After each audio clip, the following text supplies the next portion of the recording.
ഓ പള്ളിയിൽ പോയിട്ട് ഞങ്ങളൊക്കെ വന്നതാണല്ലോ. ആണോ? പിന്നെ അന്നാലും അമ്മയും വന്നു. ആണോ? ഞങ്ങളൊക്കെ ഒന്നിച്ച് ഒരുപോലെയല്ലേ വന്നത്. പള്ളിയിൽ പോകാനൊക്കെ ആയിട്ടൊക്കെ കഴിച്ചു.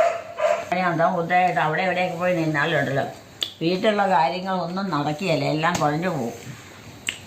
ഇത് ഈ പേപ്പർ എടുക്കും. വീട്ടിൽ കൊണ്ടുവരാണോ? വീട്ടിൽ കൊണ്ടുവരാണോ? ആ അവിടെ വായിക്കാനാ? ഇത് വായിക്കാനുള്ള മലയാള മനോഹരം.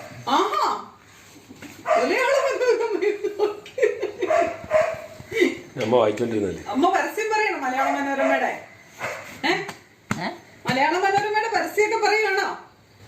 പോരട്ടെ, വാ, ഞാൻ പോവാ. ഞാൻ പോനില്ല. പോന്നില്ലേ? പിന്നെ ആരാ കൊണ്ടുവിട്ടത്? തന്നെ അങ്ങ് പോയാ മതി. തന്നെ പോനാ? തന്നെ പോയാ മതി. ആരാ? അമ്മ നീയോ? ഞാൻ പോണില്ലേ.